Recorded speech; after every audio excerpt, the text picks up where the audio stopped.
Welcome back to my channel. நீங்கள் இது வரைக்கும் நம்ம சேனலை சப்ஸ்கிரைப் பண்ணிலையா? அப்போ சப்ஸ்கிரைப் பண்ணிவிட்டு பக்கத்தில் இருக்க பெல் ஐக்கானே அழுத்திக்கோங்க. அப்போ தான் நம்ம போடக்கூடிய வீடியோ உங்களுக்கு நோட்டிஃபிகேஷன் வரும். இன்றைக்கி என்ன ரெசிபி பார்க்க போகிறோன்னா, ஆந்திரா ஸ்டைல் கோவக்காய் வறுவல் எப்படி செய்யணும் பார்க்க போகிறோம். ஃபஸ்ட்டு நீங்கள் கோவக்காவை நல்லா அலசிட்டு இந்த மாதிரி ரவுண்ட் ரவுண்டாக கட் பண்ணி எடுத்துக்கோங்க. சின்னதாக இதுக்கு ஒரு மசாலா ரெடி பண்ண போகிறோம். வாங்க என்னென்னு பார்க்கலாம். காரத்துக்கு தேவையான மாதிரி மிளகாய் எடுத்துக்கோங்க. நான் இன்றைக்கி 3 மிளகாய் எடுத்திருக்கேன். அது கூட ஒரு கொத்து கருவேப்பிலையும் சேர்த்து நல்லா ட்ரை ரோஸ்ட் பண்ணி எடுத்துக்கோங்க. இப்போ சைடில் எடுத்து வச்சுருங்க. இப்போ வேறு பேன் வச்சு அதில் 1 ஸ்பூன் ஜீரகம், 2 ஸ்பூன் மிளகு, 1 ஸ்பூன் எள்ளு,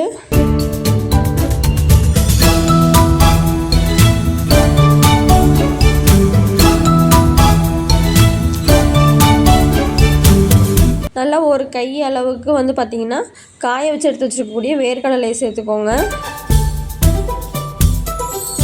இப்போ இது கூடவே 1 ஸ்பூன் கடலைப்பருப்பு, 1 ஸ்பூன் உளுந்தம்பருப்பு சேர்த்துக்கோங்க. இதை நல்லா வறுத்து எடுத்துக்கோங்க. ரொம்ப கருகிடவும் கூடாது, அதே சமயம் நல்லா வறுத்து எடுத்துக்கணும். நல்லா எல்லாத்தையும் செவக்க வறுத்து எடுத்துக்கோங்க.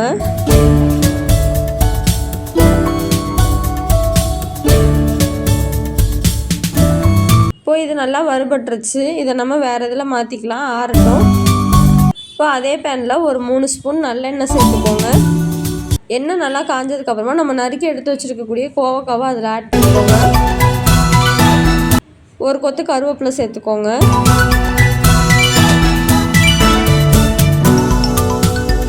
இந்த கோவக்காய் வறுவலுக்கு நம்ம தண்ணியை சேர்க்காமல் இதை வறுத்து எடுக்க போகிறோம். இப்போ இது கூட 1 ஸ்பூன் உப்பு, கொஞ்சமாக மஞ்சத்தூளும் சேர்த்துக்கலாம். சேர்த்து நல்லா மிக்ஸ் பண்ணி விட்டுடுங்க. இடையில கிளறி விட்டுக்கிட்டே இருங்க. அப்போ தான் காய் அடிப்பிடிக்காமல் இருக்கும். இப்போ நம்ம வறுத்து வச்சுருக்கக்கூடிய பொருளை அரைச்சிட்டு வந்துடலாம்.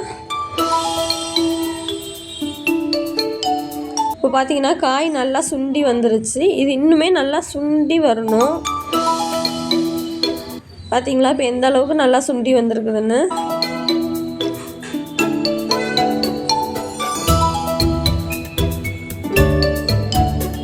காய் நல்லா வெந்ததுக்கப்புறம் பார்த்திங்கன்னா நம்ம அரைச்சி வச்சுருக்கக்கூடிய பவுடரை அதில் சேர்த்துக்கலாம்.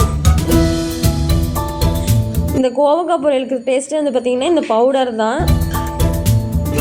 இதை நல்லா போட்டு ஒரு 2 மிக்ஸ் பண்ணி விட்டுட்டு அடுப்பு ஆஃப் பண்ணிடுங்க. அவ்வளோதான், ஆந்திரா ஸ்டைல் கோவக்காய் பொரியல் ரெடி ஆகிடுச்சு. இந்த வீடியோ பிடிச்சிருந்ததுன்னா மறக்காமல் நம்ம சேனலை சப்ஸ்கிரைப் பண்ணிவிட்டு பக்கத்தில் இருக்க பெல் ஐக்கானே அழுத்திக்கோங்க. அப்போ தான் நம்ம போடக்கூடிய வீடியோ உங்களுக்கு நோட்டிஃபிகேஷனாக வரும். தேங்க்யூ ஃபார் வாட்சிங். பாய்.